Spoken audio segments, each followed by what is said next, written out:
एक दिवसाची केंद्रीय मंत्रिमंडळाची बैठक रायगडवर घ्या. पवारांच्या राष्ट्रवादीचे खासदार निलेश लंके यांची केंद्र सरकारकडे मागणी. देशातील नव्हे जगातील मंत्रिमंडळाचे खरे संस्थापक कोण आहेत ते छत्रपती शिवराय. त्यांनी अष्टप्रधान मंडळ स्थापन केलं होतं. त्यामुळे माझी मागणी केंद्र सरकारला ही आहे की एक दिवसाची नाही तुम्हाला अधिवेशन घेता आलं तर एक दिवसाची कॅबिनेट रायगडावर घेतली पाहिजे. त्या निमित्ताने माझा रायगड जगाच्या कानाकोपऱ्यात.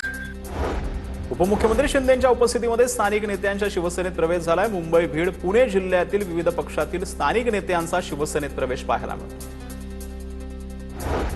कोकण रेल्वे मार्गावर आज रात्रीपासून मेगा ब्लॉक असेल. रात्री 11 ते पहाटे 4 वाजेपर्यंत हा मेगा ब्लॉक असणार आहे. साकडी फाटा ते अंडरपासचे गर्डर बसवले जाणार आहे.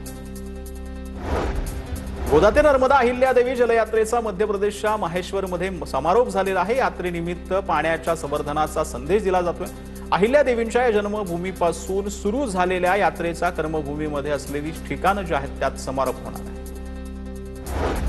मुंबईच्या कामाठीपुरा परिसरातील 70 अनधिकृत फेरीवाले आणि जुन्या भंगार विक्रेत्यांवर कारवाई झाली आहे. कारवाई दरम्यान महानगरपालिकेचे 15 अधिकारी कर्मचारी यांच्यासह पुरेसा पोलीस बंदोबस्त तैनात करण्यात आला. जळगावमध्ये गॅस एजन्सीच्या गोदाममधून सिलेंडर चोरणाऱ्या टोळीचा पर्दाफाश करण्यात आलाय. कारवाईत भरलेले 62 आणि 95 रिकामे सिलेंडर जप्त करण्यात आले. सिलेंडरसह दुचाकी असा एकूण 4,27,500 रुपयांचा मुद्देमाल हस्तगत करण्यात आला. गडचिरोलीच्या आलापल्ली सिरोच्या राष्ट्रीय महामार्गाचं काम 6 वर्षांनंतरही रखडलेलं आहे. काम तत्काळ पूर्ण करण्यासाठी स्थानिकांचं राष्ट्रीय महामार्गावर आंदोलन पाहिलं.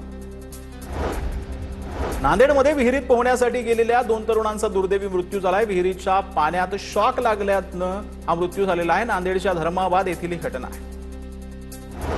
वाशिममध्ये लग्नानंतर नववधूची थेट परीक्षा केंद्रावर धाव पाहायला मिळते. वैष्णवी काळे ठरली जिद्दीची प्रेरणादायी उदाहरण. लग्न आणि परीक्षा एकाच दिवशी आल्यानं गोंधळ उडाला.